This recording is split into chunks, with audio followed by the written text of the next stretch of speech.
Existe um nome que o Ocidente inteiro associa ao diabo: Lúcifer, o anjo mais belo do céu. O que se encheu de orgulho, ergueu os olhos para o trono de Deus e pensou: por que não eu? Tentou tomar esse trono, arrastou legiões de anjos atrás de si, perdeu a guerra e caiu em chamas para o inferno. Todo mundo conhece a história, só tem um problema. Contada assim, do começo ao fim, ela não existe. Em lugar nenhum da Bíblia você acha essa biografia escrita. Em lugar nenhum. O que existe são peças soltas, e ao longo de 2000 anos, mãos que nunca se conheceram foram juntando essas peças até nascer o personagem mais famoso do mundo. Hoje, no Pergaminhos Antigos, a gente segue essa construção desde a primeira peça, só o rastro dos textos e a história de como o diabo foi inventado. Século VIII a.C. Um profeta chamado Isaías escreve um poema para debochar de um tirano, um homem que se achava um deus e ia morrer como qualquer outro. E o poema diz assim: como caíste do céu, ó estrela da manhã, filho da aurora, como foste lançado por terra. Estrela da manhã, no hebraico, Helel ben Shachar, aquele que brilha, filho do amanhecer. É o planeta Vênus, o ponto mais luminoso do céu antes do sol nascer. E é só isso, uma imagem. O rei se imaginava subindo aos céus, pondo o trono acima das estrelas. E o poeta responde: você não subiu, você caiu, como um cadáver pisado na cova. E quem é esse rei? Não precisa interpretar. Leia 8 versos antes e o próprio texto avisa: levantarás este escárnio contra o rei da Babilônia. Está escrito com todas as letras. Não é um anjo, não é o inferno, é um homem. E o texto chama ele de homem. E mais ou menos na mesma época, outro profeta faz a mesma coisa com outro rei.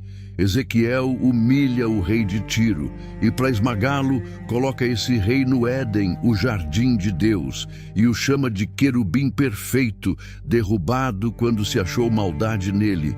Guarda isso, porque a tradição depois vai fundir os dois.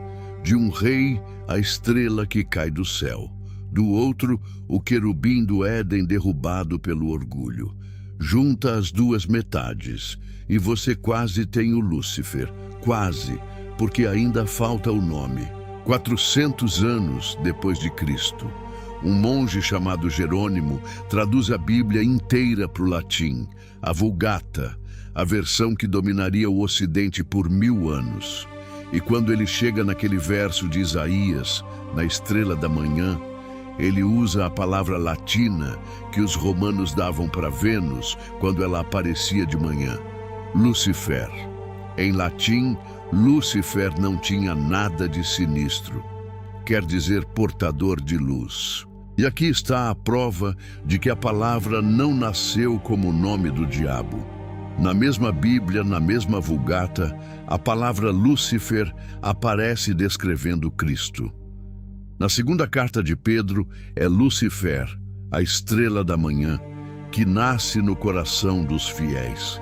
E por séculos, a igreja cantou hinos que louvavam Cristo ressuscitado como o verdadeiro Lúcifer. A mesma palavra, na mesma Bíblia, usada para o diabo e para Cristo. Então, no século IV, Lúcifer ainda era só uma estrela. O que virou essa estrela no nome do diabo foi uma leitura, uma ponte que os primeiros mestres cristãos começaram a construir e que só se consolidou na tradição medieval, pegando o como caíste do céu, de Isaías, e cruzando com uma frase do próprio Jesus no Evangelho de Lucas: eu via Satanás cair do céu como um relâmpago. Cair do céu. Foi essa costura, a estrela que cai em Isaías, mas o Satanás que cai em Lucas, que juntou tudo num personagem só, e aos poucos Lúcifer, com L maiúsculo, deixou de ser estrela, deixou de ser rei e virou o nome do anjo rebelde. Uma palavra latina para Vênus virou o vilão do Ocidente, por causa de uma tradução e de uma leitura. Mas espera, a história clássica tem uma cena que a gente ainda não viu. O anjo que se rebela, o orgulho, a queda dos anjos. Onde está isso? Não está em Isaías, não está em Ezequiel, não está em nenhum dos 66 livros da maioria das Bíblias. Essa história veio dos textos que ficaram de fora. Os apócrifos, os mesmos pergaminhos que a gente já visitou aqui falando de Enoque. E a versão mais viva dela está num texto chamado Vida de Adão e Eva. Nele, o diabo em pessoa explica para Adão por que foi expulso do céu. E a cena é assim: quando Deus cria Adão, à sua imagem, o arcanjo Miguel reúne os anjos e ordena: curvem-se diante do ser humano, e um anjo se recusa. Eu não vou adorar alguém inferior a mim, ele diz. Eu vim antes dele, é ele que deve se curvar. Por essa recusa, ele e os anjos que o seguiram são lançados do céu. E é por isso que ele persegue a humanidade até hoje, por inveja de Adão, que tomou o lugar que ele achava ser seu. Aí está. O orgulho, a recusa de se submeter, a queda, tudo isso num texto que nunca entrou na Bíblia. A biografia do diabo é canônica na cultura, mas apócrifa na origem.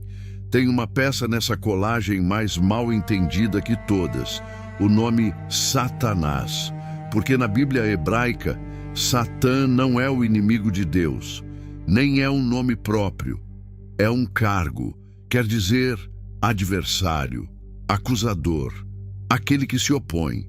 E o melhor lugar para ver quem ele era de verdade é o livro de Jó. A cena abre no céu. Os seres da corte celeste vêm se apresentar diante do Senhor. E no meio deles vem também, diz o texto, o Satã, com artigo.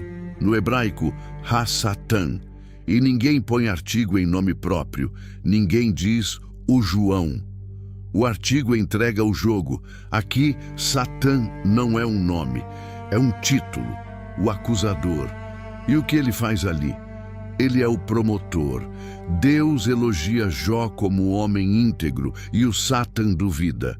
Claro que ele te serve. Você protege ele, abençoa tudo que ele toca. Tira tudo e vê se ele continua fiel. Ele não é um rebelde fugido do inferno. Está dentro do céu, fazendo um serviço e precisa de autorização de Deus para cada passo. Não pode tocar em Jó até Deus permitir. O acusador, o funcionário, não o inimigo. E tem uma pista de que essa figura estava mudando por dentro da própria Bíblia. Um mesmo episódio, o rei Davi incitado a fazer um censo proibido, é contado 2 vezes. No livro de Samuel, o mais antigo, quem incita Davi é o próprio Deus. Em Crônicas, séculos depois, quem incita é o Satã. A mesma cena, 2 culpados.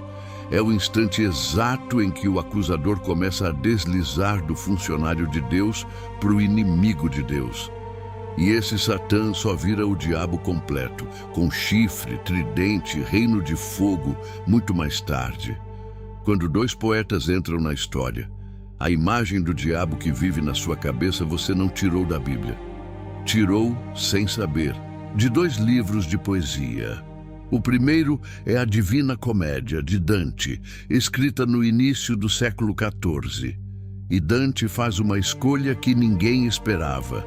No fundo do inferno, no centro exato da terra, não existe fogo. Existe gelo. Lúcifer está ali, preso até a cintura num lago congelado. Um gigante de 3 faces, 6 asas de morcego que batem sem parar. E é esse bater de asas que produz o vento que o mantém congelado. Ele é a própria prisão dele. Esse Lúcifer não é o Senhor poderoso do mal. Ele é uma vítima, esmagada no centro do universo. Para Dante, o mal supremo não é grandioso, é uma paralisia gelada.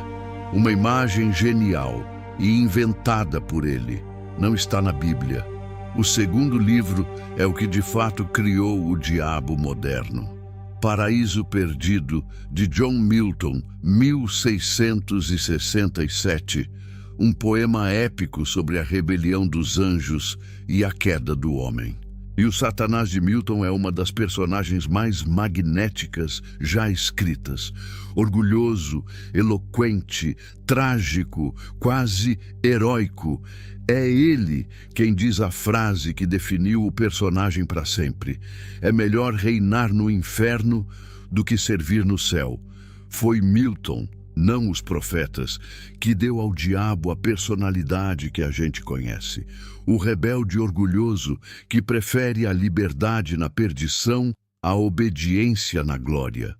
O Satanás carismático de todo filme e de toda música é neto direto de Milton, um personagem do século XVII. Então olha o que a gente montou, voltando do começo.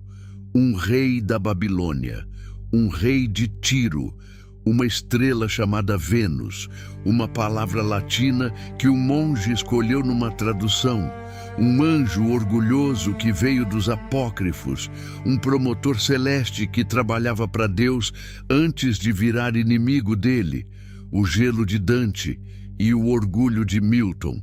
Tira qualquer uma dessas camadas e o que sobra não é mais o diabo que você imagina. E é isso que torna Lúcifer tão impressionante.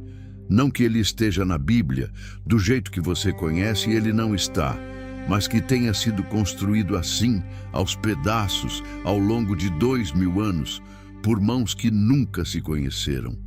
Profetas, tradutores, escribas, poetas, cada um colocando uma peça sem saber que esculpia o vilão do mundo inteiro.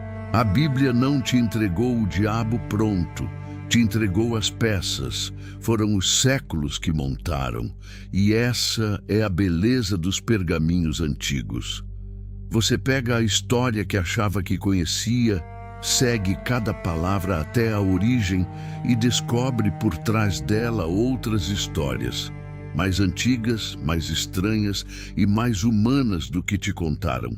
Se essa te pegou, deixa o like, se inscreve e ativa o sininho. Até a próxima.